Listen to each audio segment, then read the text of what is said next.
आता आपण practice set 3.1 study करणार आहोत. Question number first, which of the following sequences are AP? Question mark. If they are AP, find the common difference. ते काय म्हणता की यामध्ये आपल्याला काही सिक्वेन्सेस दिलेले असेल, त्या सिक्वेन्सेस AP आहे का हे आपल्याला चेक करायचं, आणि जर ती सिक्वेन्स AP असेल तर आपल्याला त्या ठिकाणी कॉमन डिफरन्स काय आहे तो सांगायचा. या ठिकाणी फर्स्ट क्वेश्चन दिलेला आहे. फर्स्ट सिक्वेन्स आहे 2, 4, 6, 8 एक्सेट्रा. मग याचा आन्सर कशा पद्धतीने लिहायचं? द गिवन सिक्वेन्स इज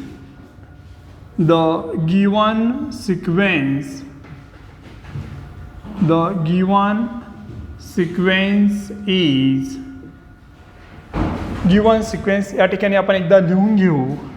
2, 4, 6, 8 ही आपल्याला गिवन सिक्वेन्स दिलेली आहे. यामध्ये हिअर फर्स्ट टर्म जी आहे T1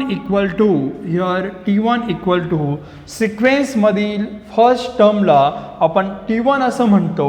T1 इक्वल टू 2.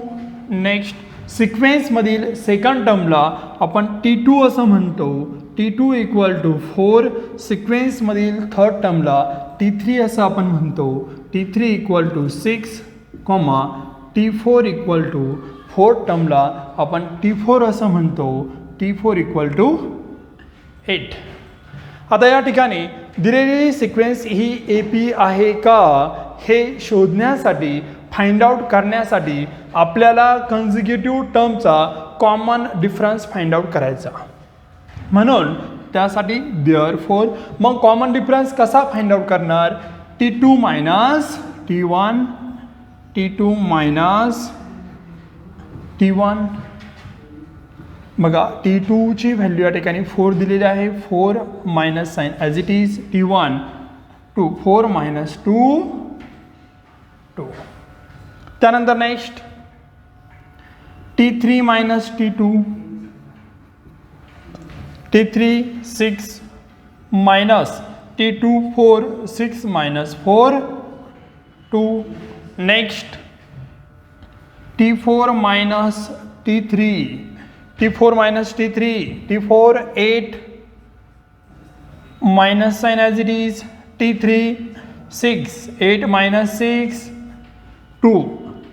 बघा या ठिकाणी ज्या काही कन्झिक्युटिव्ह टर्म्स आहेत T1, T2 यामधील डिफरन्स T2 मायनस T1. त्यानंतर कन्झिक्युटिव्ह टर्म T2 आणि T3 दोन्ही शेजारी आहे, यामधील डिफरन्स T3 मायनस T2. त्यानंतर T4 मायनस T3 यामधील डिफरन्स हा एकसारखा मिळाला म्हणजे कॉन्स्टंट मिळाला. आणि ज्या वेळेला कन्झिक्युटिव्ह टर्ममधील जो कॉमन डिफरन्स असेल तो जर एकसारखा असेल तर दिलेली सिक्वेन्स ही काय असते?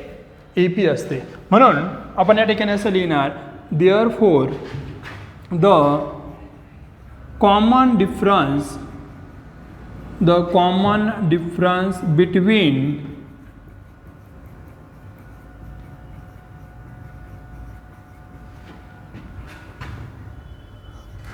consecutive terms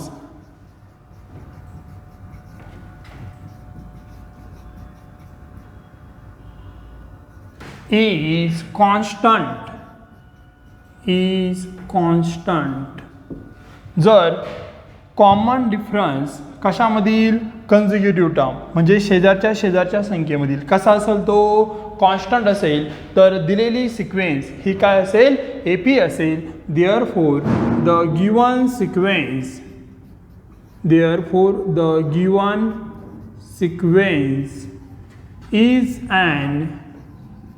is an AP.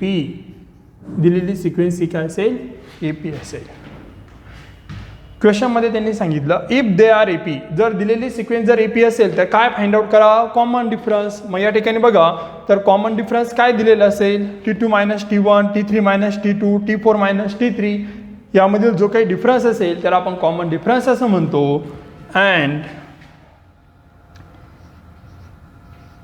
and common difference and common difference is common difference या ठिकाणी किती दिलेला आहे आपल्याला 2 and common difference is 2. Next question.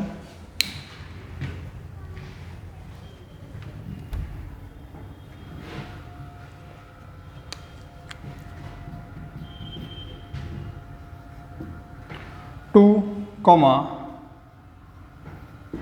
5/2 comma 3 comma 7/2 etc.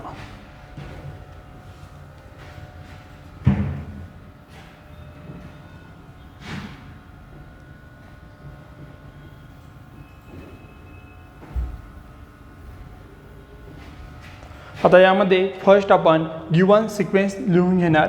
The given sequence is या ठिकाणी जी गिवन सिक्वेन्स असेल तर गिवन सिक्वेन्स दिलेली आहे 2 5/2 3 7/2 ही असणारी गिवन सिक्वेन्स. तर या सिक्वेन्समधील पहिल्या टर्मला पहिल्या संख्येला आपण T1 असं म्हणतो. T1 = 2. त्यानंतर दुसऱ्या संख्येला आपण T2 असं म्हणतो. T2 = 5/2. त्यानंतर तिसऱ्या संख्येला आपण T3 असं म्हणतो. T3 = 2. चौथ्या संख्येला आपण T4 असं म्हणतो. 7/2.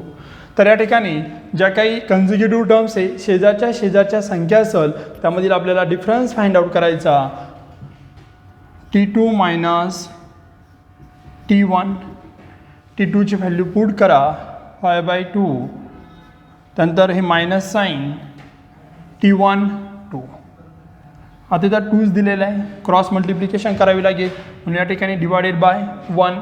क्रॉस मल्टिप्लिकेशन जर केली तर काय मिळेल बघा. हा 5 आणि हा 1 क्रॉस मल्टिप्लिकेशन करा. 5 × 1 5. त्यानंतर हे मधलं साईन ॲज इट इज काय इथं मायनस. त्यानंतर हा 2 आणि 2 या दोघांचं मल्टिप्लिकेशन 2 × 2 4 अपॉन आणि त्यानंतर हा 2 आणि हा 1 ह्या दोघांचं मल्टिप्लिकेशन 2 × 1 2. म्हणजेच काय 5 - 4 1 अपॉन हे 2 म्हणजे T2 - T1 काय मिळाला 1/2. त्यानंतर नेक्स्ट कोण करणार आता find out T3 - T2. T3 - T2 T3ची व्हॅल्यू पुट करा 3 मायनस.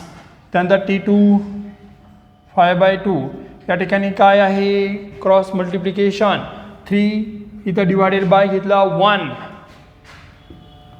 3 × 2 6 हे minus sine 5 × 1 5 upon 1 × 2 2 6 - 5 1/2. Next T4 - T3 T4 - T3 T4 या ठिकाणी दिलेला आहे 7/2 7/2 मायनस T3 3 7/2 मायनस 3ला आपण असंही लिहू शकतो 3/1. क्रॉस मल्टिप्लिकेशन करायचं म्हणजे तर 3 एकटाच आहे काहीच नाही. डिवायडेड बाय काय घेतला 1 घेतला. क्रॉस मल्टिप्लिकेशन करा 7 × 1 7 हे मायनस साईन 3 × 2 6 अपॉन 2 × 1 2 7 - 6 1/2.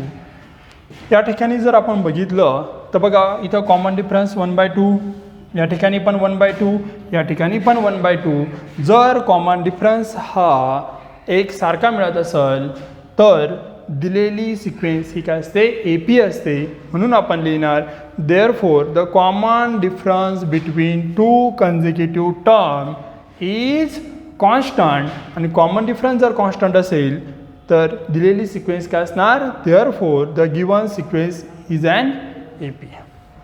जर आता बघा दिलेली सिक्वेन्स AP आहे आणि या सिक्वेन्समधील कॉमन डिफरन्स किती आहे अँड कॉमन डिफरन्स इज किती आहे common difference 1/2. Common difference is 1/2.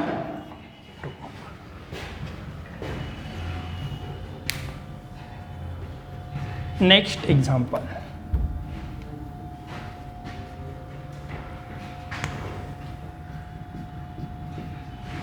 Third number -10, -6, -2, 2 etc.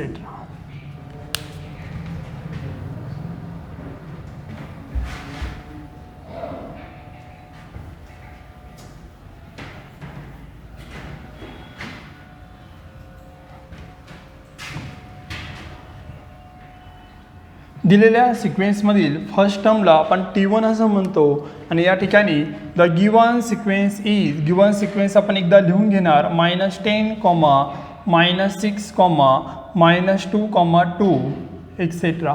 या सिक्वेन्समधील फर्स्ट टर्मला आपण T1 असं म्हणतो. म्हणजे या केसमध्ये T1 हा काय असेल -10. त्यानंतर सेकंड टर्मला T2 असं म्हणतो. T2 काय असेल -6. त्यानंतर थर्ड टर्म या ठिकाणी -2, फोर्थ टर्म +2. त्यानंतर या ठिकाणी आपण कॉमन डिफरन्स फाइंड आउट करू. T2 - T1, T2ची व्हॅल्यू या ठिकाणी आपण पुट करू. T2 दिलेला आहे -6. त्यानंतर T2 नंतर हे मायनस साईन. T1ची व्हॅल्यू दिलेली आहे -10, -6 as it is, minus plus आणि हे 10 ॲज इट इज. -6 + 10 4. त्यानंतर नेक्स्ट T2 - T1 झाला. त्यानंतर T3 - T2 फाइंड आउट करू. T3 - T2, T3 दिलेला आहे -2. त्यानंतर हे minus sine.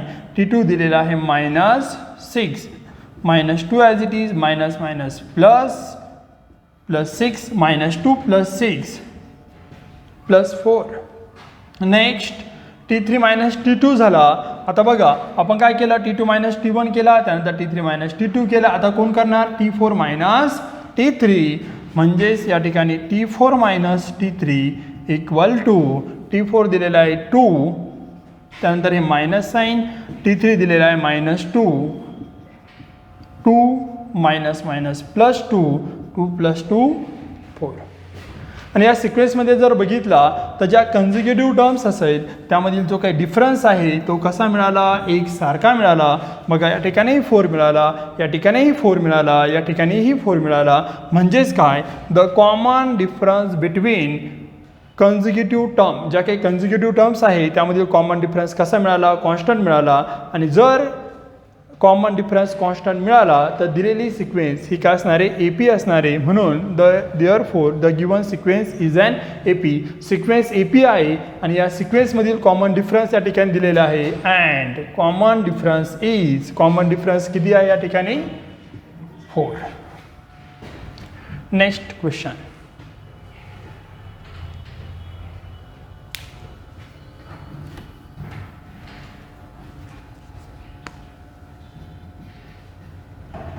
Zero point 3, 0.33, 0.333 etcetera.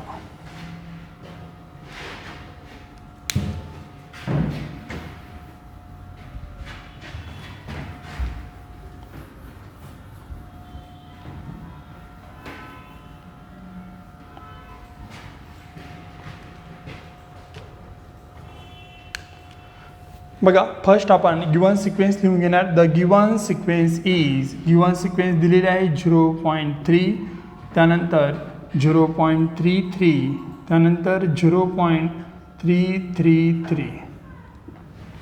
तर या सिक्वेन्समधील फर्स्ट टर्मला आपण T1 असं म्हणतो. तर T1 = 0.3.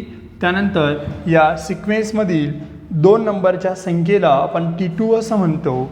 तर T2 = 0.33. त्यानंतर सिक्वेन्समधील 3 नंबरच्या संख्येला आपण T3 असं म्हणतो. T3 = 0.333.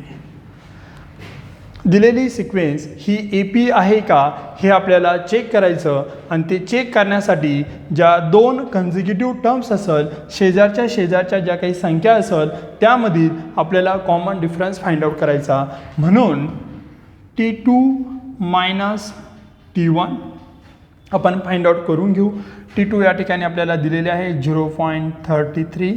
त्यानंतर हे minus sign as it is. T1 दिलेलं आहे 0.3. यांची सबट्रॅक्शन आपण करू. 0.33 33 मायनस 0.3 म्हणजेच या ठिकाणी मिळेल 0.03 म्हणजे T2 मायनस T1 किती मिळाला 0.03. Next T3 minus T2 T3 या ठिकाणी दिलेला आहे 0.333 मायनस T2 0.33 सबट्रॅक्शन करा 0.333 मायनस 0.33 इथं काहीच नाही 0 घेतला सबट्रॅक्शन केली आपल्याला आन्सर या ठिकाणी मिळालं 0.003.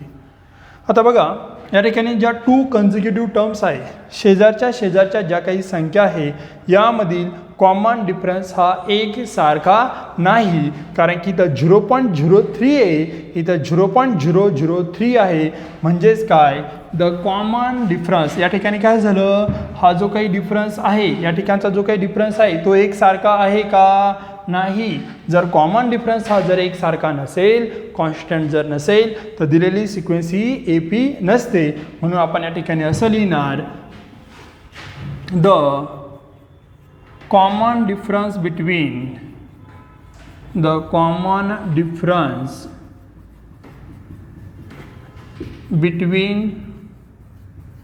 two consecutive term TWO two consecutive term is not constant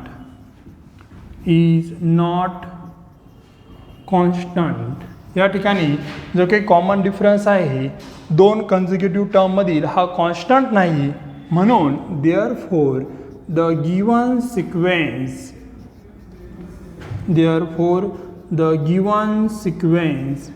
is not an AP.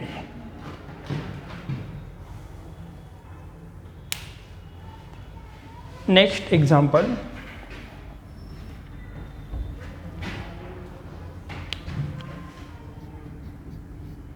-0, -4, -8, -12, etc.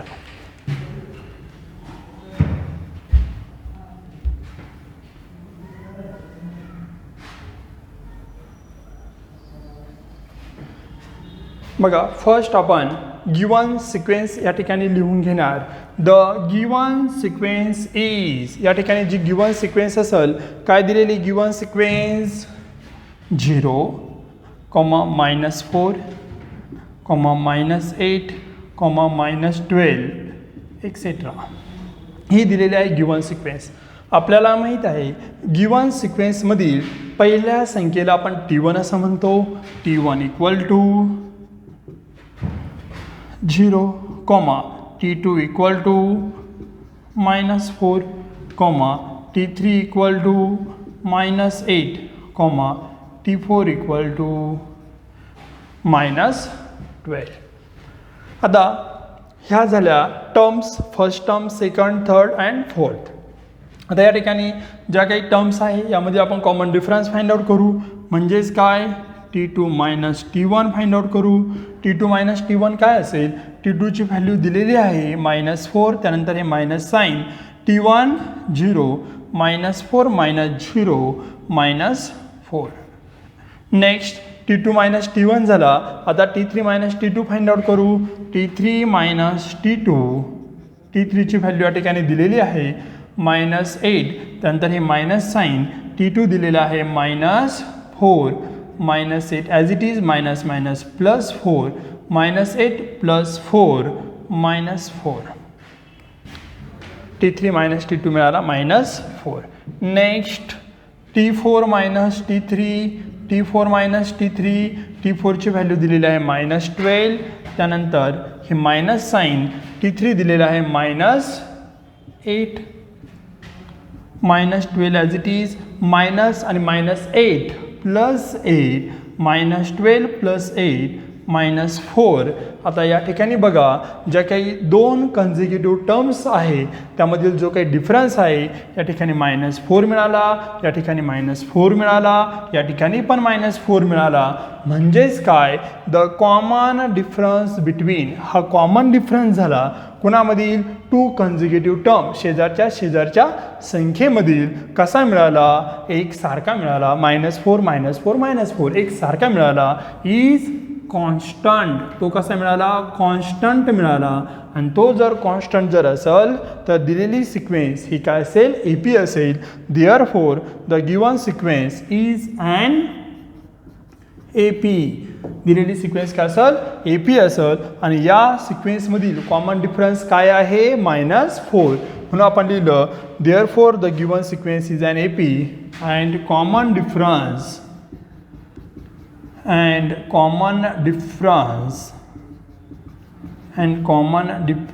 Is, आणि या ठिकाणी कॉमन डिफरन्स काय आहे या AP मधील, -4.